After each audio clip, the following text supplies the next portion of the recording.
was any, I mean, this type of data, was this available before you did the study anywhere? No, no one had it. No one.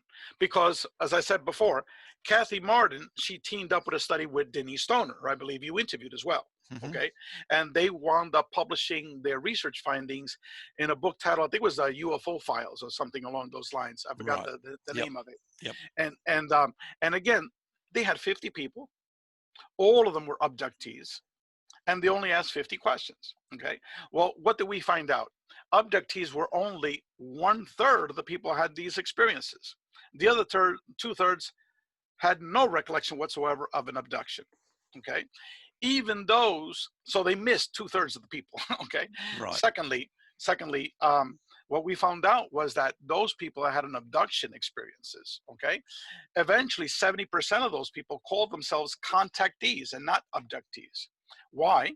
Because almost everybody eventually, many years later, when they were answering their survey, they said if we had a force to choose between was your experience negative or positive, a forced choice, 96% said it was positive, 4% said it was negative. Right. Now, Wow. in the beginning, 37% viewed their experiences as highly negative in the very beginning. Why? Because of what Dr. John Mack called the ontological shock of the experience. Mm-hmm. But for the vast majority of people, most of the people had more than one or two types of experiences. They had multiple experiences. And what we discovered was that the more experiences you had, the more positive your experiences became, and the more positive was your perception of the experience. And were people being changed by their experiences? Oh, yes. There was a tremendous, we had 4 major findings. Okay. Do we have time to go over those 4 major findings? We're getting, yep. Okay, I'll go over them very quickly. If people are interested, send me an email to info@experiencer.org. Okay. Info@experiencer.org. I will send you chapter 1 from our book. Our book is 820 pages in length. Chapter 1 is more than 120 pages. Mm-hmm. So it's 120 pages of data after following data after data after data. The 4 major experiences are as follows. These experiences were overwhelmingly positive. In the beginning, 37% they said it was highly negative.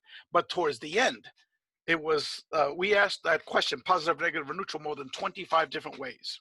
Okay. Yep. We even asked for the different types of beings. We had 12 different types of beings. Okay.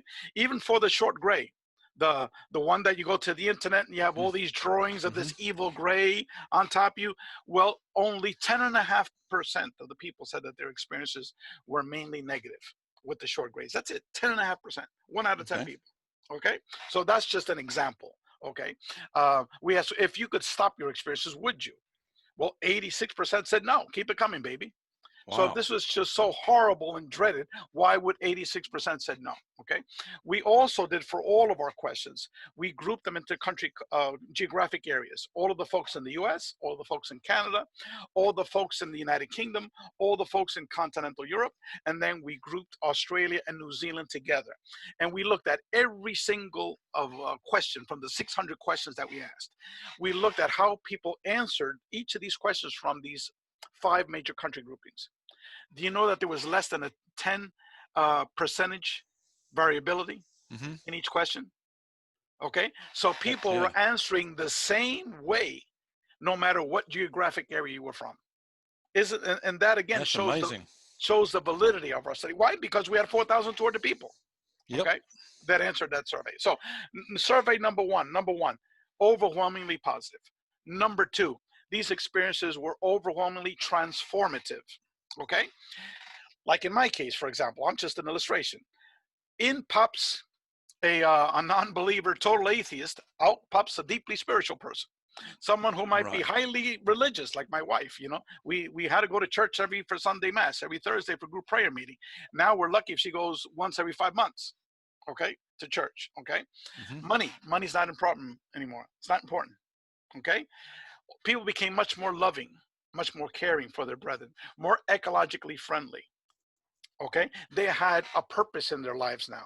Okay, so it was a total, complete profile transformation. Started a what do you call it? A caterpillar. Yeah. Yeah. By the end of the experiences, it was a butterfly that came out. Wow. Okay. This is for 85% of the people underwent a complete dramatic transformation. We have all that data in our book. Again, this is not one, two, or three, or four, or five people. These are thousands of people.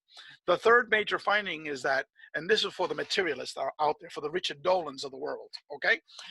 While people perceive ufology to be mainly a materialist phenomenon, well, we discovered that material aspects of this phenomenon were quite minuscule. While people might have seen a couple of UFOs, while they might have seen a couple of physical beings, 95% of their experiences were paranormal in nature. Okay, as I said before, 80% have had out-of-body experiences. 37% have had a near-death experience. Okay, brought to a matrix reality, 50% have had a medical healing by non-human intelligence, 50%. Had communications with ghosts or deceased entities, 67%. 60 have physically seen an orb. Okay. Hmm. Okay. And then there was like half of them had actually communications with that orb. Okay. Uh, you name the type of paranormal experience, people were having them in very large numbers, percentage wise. Okay. So the third major conclusion is that while these experiences were perceived by mainstream ufology as being materialist in nature, in reality, these experiences that people were having were primarily parapsychological, paranormal, Hmm. uh, space-time related type of experiences, the contact modalities type of experiences. Okay. Number four, what we discovered was that the overwhelming majority of the individuals that took our survey, they were having experiences that can be categorized as a manipulation of space-time. Okay. Right. So now all of this confirmed my hypothesis that I was given in that experience, that they're all interrelated. Okay. That it's all one phenomenon, one source. Why? Because our data shows it. It's not Rey Hernandez hypotheses anymore. No, this is what these experiences are telling us. Now, when we turn to all of these individuals that I mentioned on our research committee, okay, and as I said, there was like 15 additional other individuals that are part of this group. Okay, um, all of them have the same hypothesis, that all of these phenomenon is one, that they're all interrelated, and that the interrelationship that they have in common is a manipulation of space-time. But what we need to do is to be able to study the experiencer of the contact modalities, not just UFOs, not Hmm. just NDEs, not just OBEs, but people that are having a whole multitude of these types of paranormal experiences. So then, because we're doing in-depth interviews and surveys of these individuals, we might be able to get nuggets that would be able to reveal to us some of the secrets of what is consciousness, what is the true nature of our reality. Okay. Now, all these nuts and bolts ufologists, they're totally freaking clueless. They're clueless. They won't even open their mouths to say the word consciousness. Okay. Why? Because they consider it woo-woo science. Well, turn to the early quantum physicists, okay? Schrodinger, and all of the early quantum physicists, okay? Niels Bohr and Hmm. all of them. Half of them started reading the Bhagavad Gita, okay? All the ancient mystical texts. Some of them became scholars in it, like Schrodinger, okay? Yep. All of them believe that consciousness is primary. Not all of them, but most of them, of these early quantum physicists. If you're talking to a theoretical physicist today, they'll tell you the same thing, okay? By increasing numbers, tons of them are telling us, one is a Nobel Prize winner, that they hypothesize that we live in a simulated reality, okay? What the Hmm. hell does a simulated reality mean? That means that we don't live in physical reality, that we're multi, okay? We have 3 tenured theoretical physicists at MIT, all super well known. All of them believe in a simulated reality thesis. Wow. We've got professors at Caltech, we got professors at Berkeley, all over the world that are now coming out of the closet, okay, that are saying this. Hmm. There was one professor, that just came out recently. I think it was very famous theoretical physicist, Carroll. who's in the internet all over the place. Okay, he just came out recently about the possibility of us living in a simulated reality, and he hadn't come out in the open for it because of fear and ridicule from his colleagues. But here's a man who's been nominated for the Nobel Prize in Physics, several times before. Yeah. So, Right. Ray, we're getting pretty close to the end. yep. There's just a couple more things I wanted to ask you. Is this a big jigsaw puzzle that humanity has been given to figure out? Of course, it's a big jigsaw puzzle. It's what we're doing in our organization, CCRI, Consciousness and Contact Research Institute. We're going to be laying out a new paradigm for understanding the relationship between consciousness and the contact modalities and non-human intelligence. It's a totally new paradigm.